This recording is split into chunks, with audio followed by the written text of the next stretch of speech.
Hi friends, സാപ്പിഡിയ മലയാളത്തിന്റെ ഏറ്റവും പുതിയൊരു വീഡിയോയിലേക്ക് എല്ലാവർക്കും സ്വാഗതം. ഇന്നത്തെ വീഡിയോ OTT അപ്ഡേറ്റുകളാണ്. ഇന്ന് ഓൾറെഡി റിലീസ് ചെയ്തിരിക്കുന്ന സിനിമകളും ഏറ്റവും പുതിയതായിട്ട് വന്നിരിക്കുന്ന അപ്ഡേറ്റുകളുമാണ് ഇന്നത്തെ വീഡിയോ നമ്മൾ പരിശോധിക്കാൻ പോകുന്നത്. ഇന്ന് മാർച്ച് മാസം 26-ാം തീയതിയാണ്. നാളെ മാർച്ച് മാസം 27-ാം തീയതി നമ്മുടെ എമ്പുരാൻ, മലയാളത്തിലെ ഏറ്റവും വലിയ സിനിമയായ എമ്പുരാൻ റിലീസ് ചെയ്യാണ്, തിയേറ്റർ റിലീസ് ചെയ്യാണ്. അപ്പോൾ ഈ ഒരു സിനിമയ്ക്ക് കാണാൻ പോകുന്ന ആരൊക്കെ എന്നുള്ള കാര്യങ്ങളൊക്കെ കമന്റ് ബോക്സ് രേഖപ്പെടുത്താൻ ശ്രമിക്കുക. രാവിലെ 6 മണിക്കാണ് ഫസ്റ്റ് ഷോ വരുന്നത്.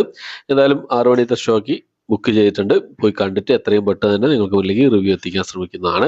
ഓക്കെ, അപ്പോൾ നമുക്ക് ഏതൊക്കെ അപ്ഡേറ്റുകളാണ് നോക്കാം. ഒന്നാമത്തെ സിനിമ എന്നുള്ളത് ഒരു അഡ്വഞ്ചർ ഡ്രാമ ആനിമേഷൻ വിഭാഗത്തിൽപ്പെടുന്ന ഒരു ഇംഗ്ലീഷ് മൂവിയാണ്. മുഫാസ ദ ലയൺ കിങ് എന്ന് പറഞ്ഞ സിനിമ.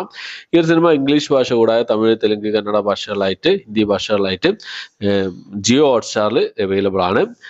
ഇപ്പോൾ മുതൽ അവൈലബിൾ ആണ്. ഓക്കെ, അപ്പോൾ അടുത്ത സിനിമ എന്നുള്ളത് ഒരു തമിഴ് റൊമാൻറ്റിക് ഡ്രാമ വിഭാഗത്തിൽപ്പെടുന്ന ഒരു 18+ മൂവിയാണ്. ഫയർ എന്നാണ് സിനിമയുടെ പേര് വരുന്നത്. ആമസോൺ പ്രൈമിൽ 2 ഓപ്ഷനിലാണ് ഈ ഒരു സിനിമ അവൈലബിൾ ആയിട്ടുള്ളത്. അടുത്തൊരു മലയാള ത്രില്ലർ മൂവിയാണ്.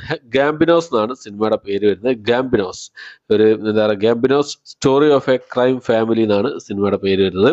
മനോരമ മാക്സ് ഈ സിനിമയുടെ കമ്മിങ് സൂൺ പോസ്റ്ററൊക്കെ കഴിഞ്ഞ ദിവസം പുറത്തുവിട്ടിരുന്നു. ഇപ്പോൾ ഈ സിനിമയുടെ ഡേറ്റ് അവർ പുറത്തുവിട്ടിരിക്കുകയാണ്. മാർച്ച് മാസം 28-ാം തീയതി, അതായത് മറ്റന്നാൾ മനോരമ മാക്സിൽ ഈ ഒരു സിനിമ റിലീസ് ചെയ്യുന്നതാണ്. ഓക്കെ, അടുത്ത സിനിമ എന്നുള്ള ഒരു കോമഡി ഹൊറർ വിഭാഗത്തിൽപ്പെടുന്ന ഒരു ഇംഗ്ലീഷ് മൂവിയാണ്. ദ മങ്കി എന്നാണ് സിനിമയുടെ പേര് വരുന്നത്. ഈ ഒരു സിനിമ ഇപ്പോൾ മുതൽ ഡേറ്റ് റിലീസ് ചെയ്തിട്ടുണ്ട്. അടുത്തൊരു സ്പാനിഷ് ക്രൈം ഡ്രാമ ത്രില്ലർ വിഭാഗത്തിൽപ്പെടുന്ന ഒരു സീരീസ് ആണ്. കോട്ട് എന്നാണ് സീരീസിന്റെ പേര് വരുന്നത്.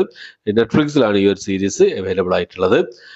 ഇത്രയും അപ്ഡേറ്റുകളാണ്, ഇത്രയും സിനിമകളാണ് ഇന്ന് റിലീസ് ചെയ്തതും ഏറ്റവും പുതിയതായിട്ട് വന്നിരിക്കുന്നതുമായിട്ടുള്ള അപ്ഡേറ്റുകളായിട്ടുള്ളത്. അപ്പോൾ ഈ ലിസ്റ്റിലേക്ക് സിനിമകൾ നിങ്ങൾ വെയിറ്റ് ചെയ്യുന്ന കാര്യങ്ങൾ കമന്റ് ബോക്സിൽ രേഖപ്പെടുത്താൻ ശ്രമിക്കുക. പിന്നെ അതായത് നാളെ എമ്പുരാൻ റിലീസ് ഉണ്ട്, തിയേറ്റർ റിലീസാണ്. നിങ്ങൾ ആരൊക്കെയാണ് ഈ ഒരു സിനിമയ്ക്ക് കാണാൻ പോകുന്നത്, നിങ്ങളുടെ പ്രതീക്ഷകൾ എന്തൊക്കെയാണെന്നുള്ള കാര്യങ്ങളൊക്കെ കമന്റ് ബോക്സിൽ രേഖപ്പെടുത്താൻ ശ്രമിക്കുക. ഓക്കെ, അപ്പോൾ അത്രയാണ് ഇന്നത്തെ വീഡിയോ. ഇഷ്ടപ്പെട്ടെങ്കിൽ ലൈക്ക് ചെയ്യാൻ, ഷെയർ ചെയ്യാൻ, സബ്സ്ക്രൈബ് ചെയ്യാൻ മറക്കാതിരിക്കുക. പുതിയൊരു വീഡിയോ ആയിട്ട് വരുന്നവരേക്കും ബൈ.